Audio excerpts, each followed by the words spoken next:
এই যে ডাকাতি হচ্ছে, ব্যাংক ডাকাতি হচ্ছে, মানে এই ডাকাতিটা তো রাবারি করে বন্দুক নিয়ে যেয়ে করে না, ওই ফাইলের ভিতরে ঢুকাই দিয়ে ডাকাতি করে চলে যাচ্ছে। 50 লক্ষ টাকা নিয়ে কেউ আর বিদেশে পালাই যায় না। বিদেশে পালাই যায় যারা 50 কোটি টাকা নেয়, 100 কোটি টাকা নেয়, এই সমস্ত আর উপরের যারা, তারা বড় বড় ইসে করতেছে। এইখানে দেখেন যে ডেইলি স্টারে রিপোর্ট দিছে, প্রথম আলোতে রিপোর্ট দিছে যে কোথায় কি কি করতে হয়, এই সমস্ত পত্রিকা, অনেক পত্রিকায় দিচ্ছে। তারা স্পেসিফিক সব কিছু দিয়ে দিছে, তারপরও সেইখানে দুদকে আগায় না, সেইগুলি বলে না। তো এইগুলিতে কে ধরবে? আনোয়ার হোসেন, যেটি নিয়ে আমরা আলোচনা করছিলাম, দায় মুক্তির যে সংস্কৃতি, সেখান থেকে আসলে বেরিয়ে আসা উচিত, কিন্তু সেটি হতে পারছে না কেন? ধন্যবাদ। এটা তো দায় মুক্তির ব্যাপারটা তো ডিটেলস বললেন, দুইজনই বললেন। দায় মুক্তিটা কেন দিচ্ছি? এই দেশের মানুষের জন্য দায় মুক্তি তাদেরকে কেন দিতে হবে? আমাকে সেবা দিবে, আমি নাগরিক, এই দেশের নাগরিক, এটা আমার অধিকার। তো আমার অধিকার প্রতিষ্ঠা করার জন্য আর একজন দুর্নীতির কেন আশ্রয় নিবে? সে কোনো হিসাব দিবে না, জানাবে না, বুঝাবে না। ওই যে আমাদের আদানির বিদ্যুৎ আনছে, $50 কোটি ইয়ারলি দিতে হচ্ছে। আমাদের তো এমনি ডলার, ফরেন কারেন্সি নাই, সেইখানেও দিতে হচ্ছে। তো এইগুলি যে কিছু কিছু ব্যাপার আছে, এইগুলি হলো পলিটিক্যালি একটা অদূরদর্শিতার ব্যাপারটা। দেখেন, ওই যে হেলাল ভাই বললেন, অনেকে বললেন যে আমাদের বাজেটের ব্যাপারটা, বাজেটের কথাটা তো আমাদের আসতেই হয়। আমাদের ব্যাংকগুলি খালি করে দিছে বারে বারে। কিন্তু হেলাল ভাই বলছেন যে হাজার হাজার কোটি টাকা যারা নিয়ে যাচ্ছে তাদের ধরা হয় না, তাদের কিভাবে দিল? আর আমরা যারা ক্ষুদ্র মাঝারি ব্যবসায়ী, তারা গেলে কত কিছু কাগজপত্র, ওইটা ওইটা বাপ দাদার 14 গোষ্ঠীর নাম দিতে হয়, কোন জায়গায় কি আছে। আপনার ওই যে শেখ বাচ্চু, আব্দুল হাই বাচ্চু, উনি তো গত 8-10 বছর ধরেই এটা চলে আসছে, নাম আসতেছে, উনি এত টাকা নিছেন, কত টাকা মেরে দিচ্ছেন, ওনাকে কি ধরছে? ওনারও তো দায় মুক্তির ব্যাপারই হয়ে গেছে। এই পর্যন্ত তাকে কোনো জবাবদিহিতার মধ্যে আনা হয় নাই। আমাদের এখানে নাম কাওয়াস্তে একজন দুদক আছে, এই দুদক এইগুলি কোনো চোখে দেখে না। দেখে হলো কোন জায়গায় পিয়ন একটা বাড়ি করছে, তার যেয়ে ধরে। বড় বড় রাঘব বোয়াল যেটাকে আমরা বলি, সেইগুলিকে বলে না। পিকে হালদার চলে গেল এই দেশ ছাইরা। পিকে হালদার বর্ডারে যখন গেছে, ওই পার থেকে বর্ডার পার হয়ে হাত দেখাইছে যে আমি এই পারে চলে আসছি, তখন 9 মিনিটের পরে যাইয়া ওই যে দুদকের চিঠি দেয় যে উনি পার হইতে পারবেন না। মানে সিস্টেমটা কি এখন?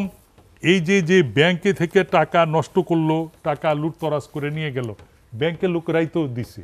ওখানে তো যে নিচ্ছে সে তো আর ভল্ট ভাঙ্গে নিয়ে যায় নাই, বা সে কাগজপত্র নিজেরা তৈরি করে আনা নেই। তো তাদের কেন ধরে না? তাদের কেন শাস্তির ভিতরে আনে না? তাদেরকে দেখ, ক্রসে তো কতজনকে দিছে, দেশের অর্থনীতি যারা ধ্বংস করে ফেলাইলো, এই সমস্ত লোকদেরকে সামনে আনুক, সামনে আইনা সব জনসমক্ষে তারপরে ব্যাত মারুক তাদের, তারপরে তাদের জেলে ঢুকাক। এইগুলি না ঢুকাইলে তো মানে ঠিক হবে না।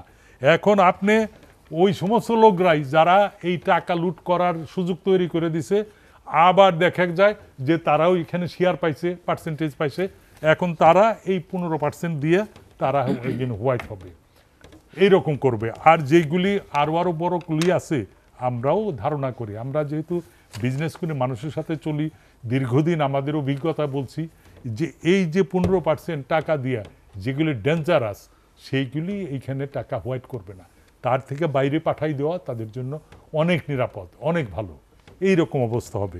তা আমরা এই সমস্ত জায়গা থেকে কখন বের হয়ে আসব? এর আগে প্রথম ওইবারে আমি বললাম যে দেখেন, এই 10,000 20,000 কোটি টাকা নিয়ে যাচ্ছে তারা।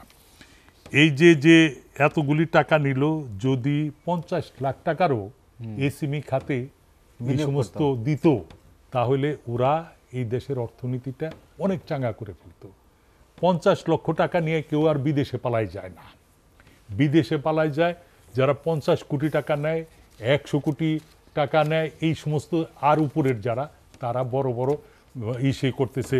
এইখানে দেখেন যে ডেইলি স্টারে রিপোর্ট দিছে, প্রথম আলোতে রিপোর্ট দিছে যে কোথায় কি কি করতে হয়, এই সমস্ত পত্রিকা, অনেক পত্রিকায় দিচ্ছে। তারা স্পেসিফিক সব কিছু দিয়ে দিছে, তারপরও সেইখানে দুদকে আগায় না, সেইগুলি বলে না। তো এইগুলিতে কে ধরবে? আমি আপনি যখন বুঝি, জনগণ যখন বুঝে যেইখানে হচ্ছে এই যে ডাকাতি হচ্ছে, ব্যাংক ডাকাতি হচ্ছে, মানে এই ডাকাতিটা তো রাবারি করে বন্দুক নিয়ে যেয়ে করে না, ওই ফাইলের ভিতরে ঢুকাই দিয়ে ডাকাতি করে চলে যাচ্ছে। এইগুলো তো মানুষ বুঝতেছে, আপনি কত বুঝাবেন? আমার মুখটা কথা বলার সুযোগ হয়তো আপনি দিবেন না, জি। আমার নিজের কথা বলছি না, মানে মানুষের অনুভূতির কথা বলছি। তারা তো বুঝে যে এইগুলি কি হচ্ছে, তো তাদের মনকে কিভাবে আপনি রক্ষা করবেন, কিভাবে আপনাকে বুঝ দিবেন, সেই বুঝটা তো তারা জনগণ পেয়ে যাচ্ছে। জি।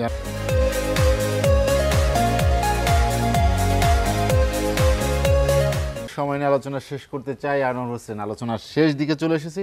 আপনি জুয়েলারি খাত নিয়ে বলছিলেন, কি এমন সুযোগ দিলে ডায়মন্ড জুয়েলারি না, জুয়েলের উপর একটা ডায়মন্ড, হীরা বিক্রি করে ডলার আসতে পারে? Thank you. আমি আবারও বলি, হীরা বিক্রি করে ইন্ডিয়াতে 52 বিলিয়ন এক্সপোর্ট করতেছে, হীরা কাটিং করে, অর্নামেন্টস তৈরি করে। তার কারণ আমরা গরিব হলেও পৃথিবীর অন্যান্য দেশ তো গরিব না। আমাদের এখানে গার্মেন্ট পাঠাই, ইউরোপে পাঠাই, আমেরিকা পাঠাইয়ে আমরা বিজনেস করি। 84% টোটাল যেটা ফরেন কারেন্সি আসে এই রেডিমেড গার্মেন্ট থেকে। তো আমাদের এখানে তো আর খাত নাই, এইটা তো বড় লোকদের আইটেম, ডায়মন্ডটা হলো বড় লোকদের আইটেম।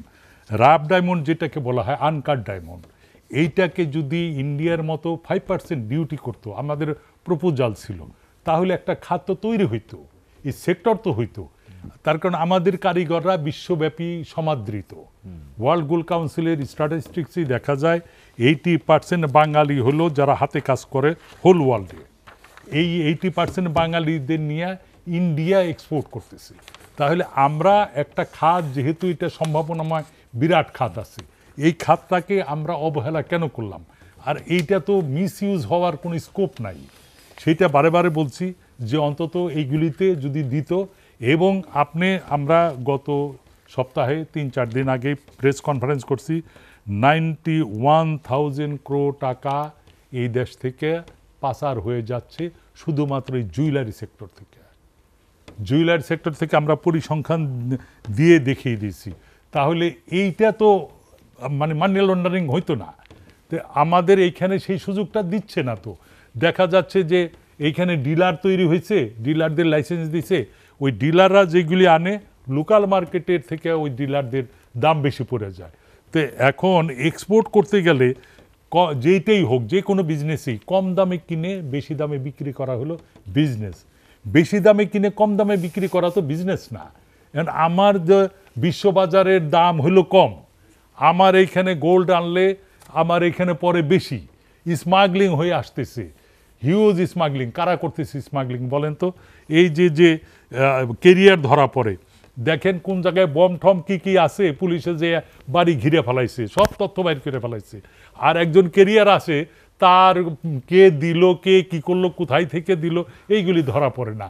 তো এই সমস্ত বিভিন্ন কারণে আমরাই করতেছি। আপনি দেখেন এই যে এনবিআর এর তথ্য অনুযায়ী আমরা মিটিং করলাম, সে বলল যে 60% রিটার্ন দাখিল করে না, যা আছে তার ভিতরে 40% রিটার্ন দাখিল করে, 60% করে না। তুমি 60% দাখিল করে না, তাদের সব কিছু আছে, তুমি সেইখানে চিঠি দাও না কেন, সেখানে লোক পাঠাও না কেন? তুমি যাই দোকানে যাই বলো যে আপনারা একটু ভ্যাট বাড়াই দিয়ে, আপনারা এটাই করুন। যে দেয় ভ্যাট তারে জ্বালাও যায় তোমরা, নতুন করে যেগুলি দেয় না সেগুলিকে ধরো না, তো তুমি সেই আওতাও বাড়াও না। তো যার জন্য এই ব্যবস্থাটাই হলো অব্যবস্থা। এই অব্যবস্থাটা যদি একটা বড় ঝড় আইসা এইগুলি একটা নাড়াচাড়া দিয়ে যদি ঠিক করতো, তাহলে এইগুলি ঠিক হইতো, না হলে এইগুলি ঠিক হবে না। আনোয়ার ভাই, আপনাকে অসংখ্য ধন্যবাদ।